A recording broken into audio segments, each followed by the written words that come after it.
Mohammed a-t-il commis, oui ou non, un acte de nécrophilie? C'est l'ambiguïté que nous allons traiter aujourd'hui. Bienvenue à tous, Karim El-Hanifi du Centre de recherche en religion comparée. Il a été courant de diffuser cette information comme quoi le prophète de l'islam aurait commis un acte de nécrophilie, c'est-à-dire qu'il aurait couché avec un cadavre.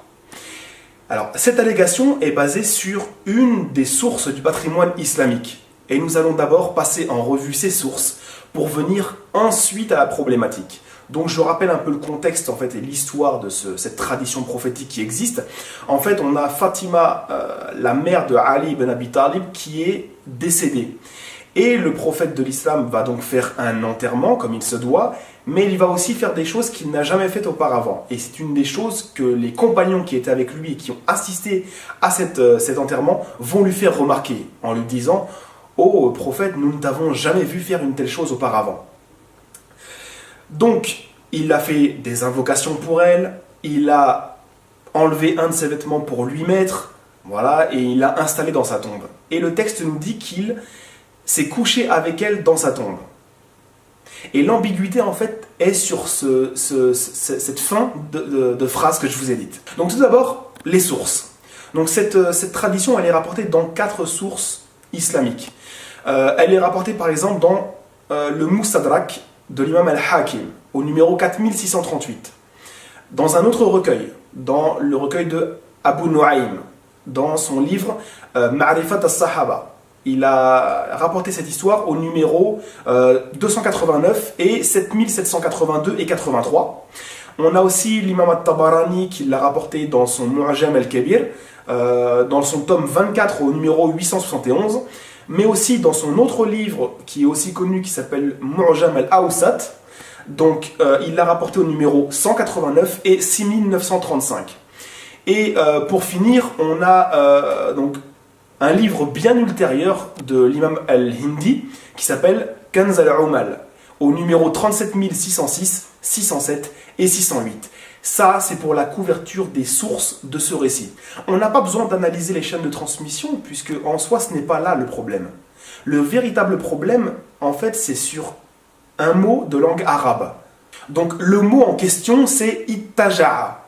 Et en fait, ittaja'a, en langue arabe, ça peut vouloir dire s'allonger avec quelqu'un, coucher avec cette personne-là, avoir des relations sexuelles.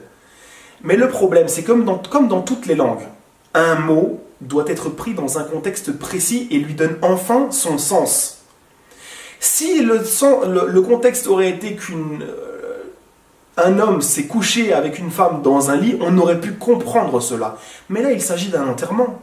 On parle d'une personne qui est décédée et qu'on a mis dans une tombe.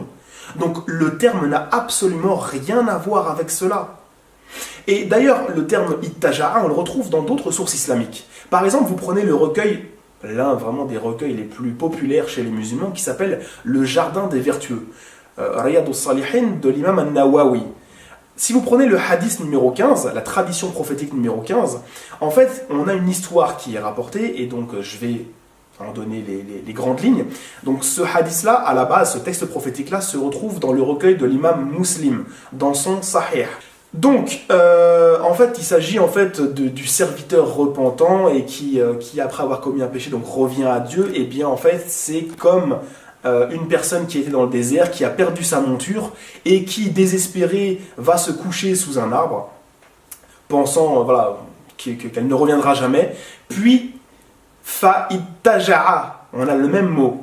Il s'allongea, donc sous un arbre, et puis ensuite, lorsqu'il a réouvert les yeux, eh bien, sa monture était là, et voilà, il était très très très heureux, etc. Ça, c'est la tradition. Mais c'est pour montrer qu'en fait, le contexte donne le sens du mot. On ne va pas dire que la personne, ici, sous un arbre, toute seule, a une relation sexuelle. Ça n'a aucun sens. Ceux qui attaquent le prophète de l'islam de cette manière-là, c'est comme verser de l'eau sur le dos d'un canard. Ça ne sert à rien. Donc, il est temps d'arrêter d'envoyer des ambiguïtés qui sont dépourvu de sens, juste pour attaquer le prophète de l'islam.